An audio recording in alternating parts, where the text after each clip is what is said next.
Inside the last 26 minutes of the SportsMax zone for this Monday, turning our attention now to cricket. India hold the advantage at stumps on day 3 of the Boxing Day test against the hosts Australia at the Melbourne Cricket Ground, also known as the MCG. The Aussies were 133 for 6, an overall lead of just 2 entering the 4th day. India, who had resumed day 3 on 277 for 5, were eventually dismissed for 326, with standing captain Ajinkya Rahane adding 8 to his overnight top score of, eventually 112. Scores in the match: Australia 195 and 133 for 6.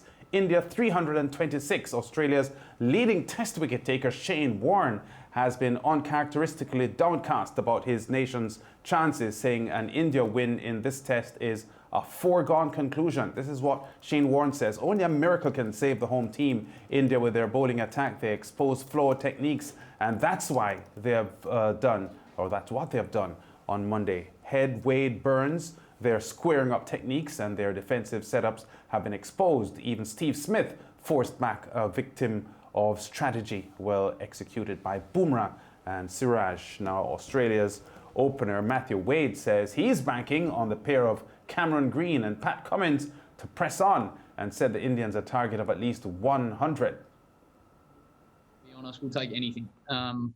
But yeah, it'd be nice for these two.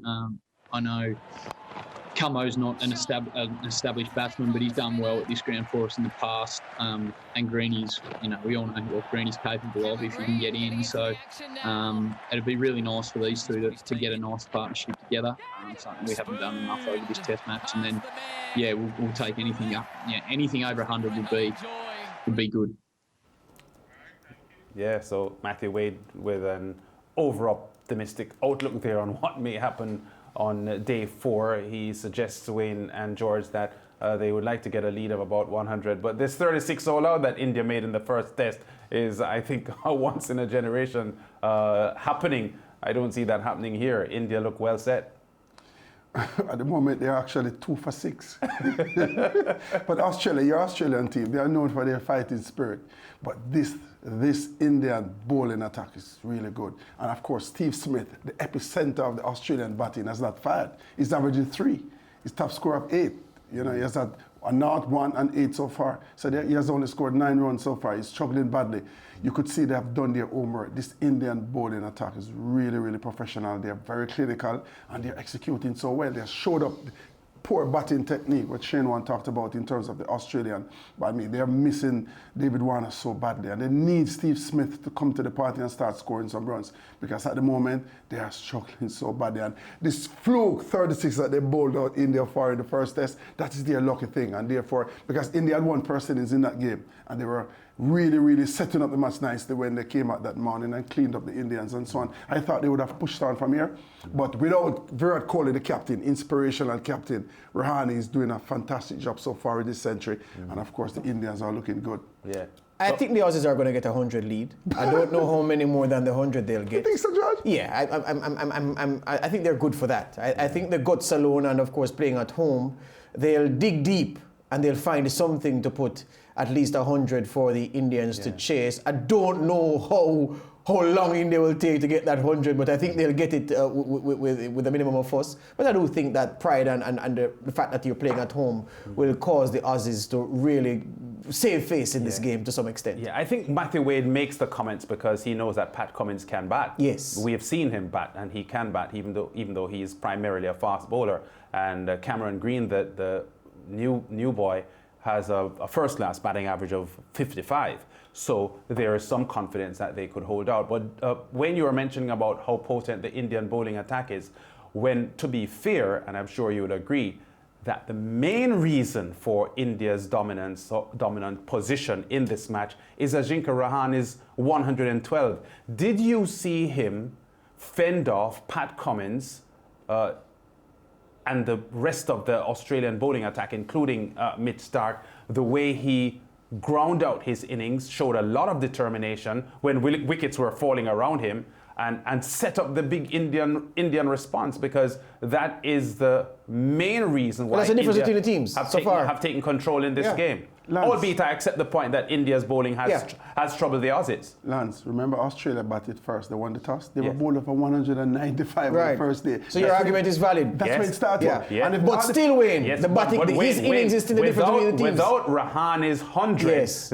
India may not have made 195. I'm not arguing that point, Lance. You brought it up. I'm not arguing that point. I'm just saying that the way the Australians are batting, they have no confidence. Yes. And of course, I mean, Head and, I mean, you know, the Brown at the top of the order. Green is a youngster just coming in. This is his second test match. He hasn't set the place alight again. I agree with your tall point. and elegant. And did you know he was bowling at 145 kilometers an hour? Yes. They gave him the ball to bowl, and I think he bowled 10 overs. So listen down the road, he's going to be an all-rounder, batting all-rounder, because if he's pushing 145 with the ball, then the other fast bowlers in the team are basically bowling the same pace. They are looking over their I shoulders. have a problem now. though, gentlemen. I have a problem with analysts talking about poor technique.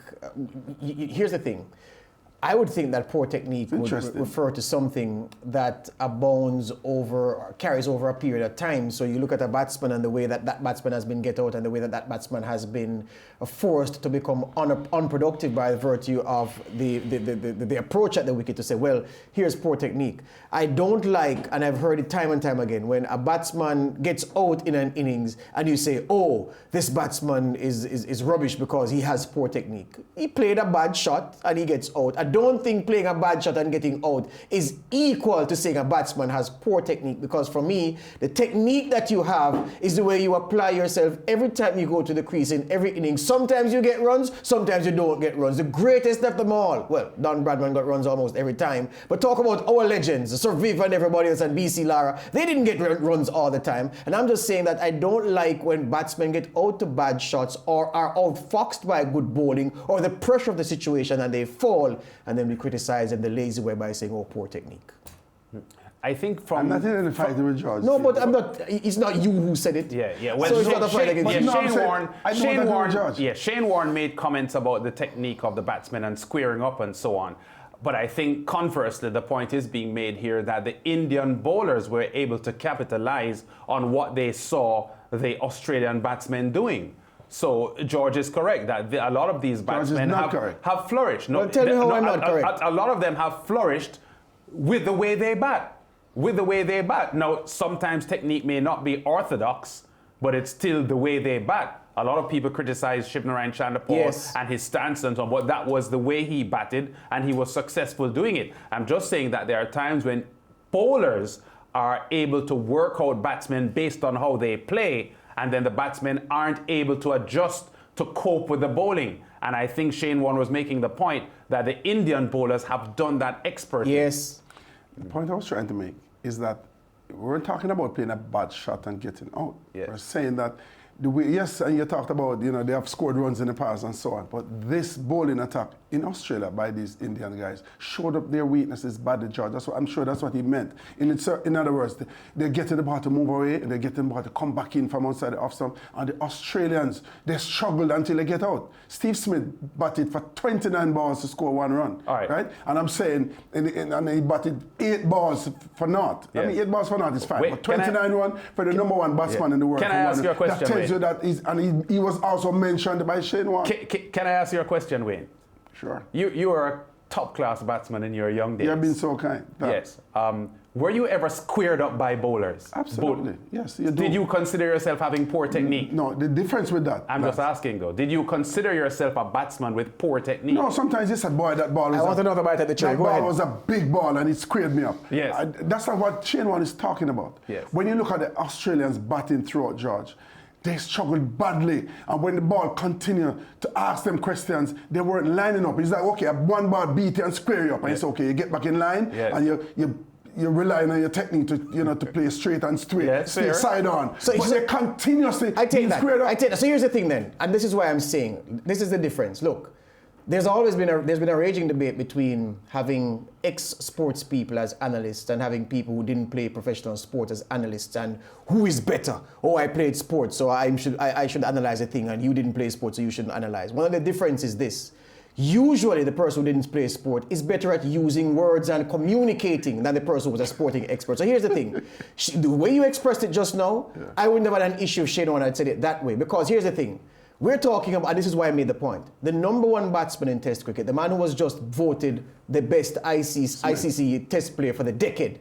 The same technique that got him that accolade applied here and failed, and the gaps and the deficiencies that you just pointed out. So I'm saying, what Steve Smith and others suffered from in this test so far is poor application of their technique, which is different from saying the batsman has bad technique.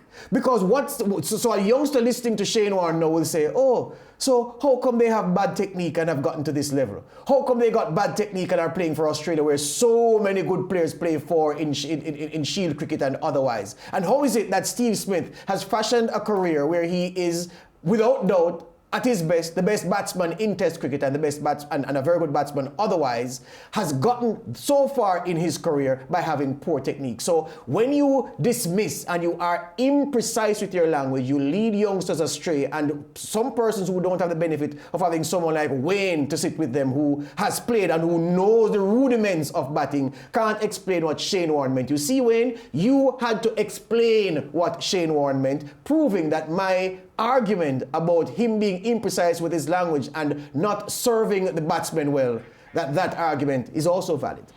I take your point, George. I understand what you're saying now. But the people tend to say that you're good as your last performance. Even though Steve Smith, for example, with all the runs that he has scored, he has always been described as unorthodox. But the technique works. Yeah, but there's nothing wrong with the technique. But it works. They used to say Viv Richards. You remember when he just went to England and the off-spinner bowled him and hit the ball through mid-wicket, and the coach stopped and said, no, you don't do that. You hit it through the offside. And he didn't say anything. The next ball, he clipped it through mid-wicket again, and the coach said, you're special, I'll leave you alone. So you're right. These things happen. Wait, I'll give you this last one, Wayne. I'll give you this last one, Wayne. Yeah. You remember, gentlemen, during his career, every time BC Lara made runs, they praised his backlift.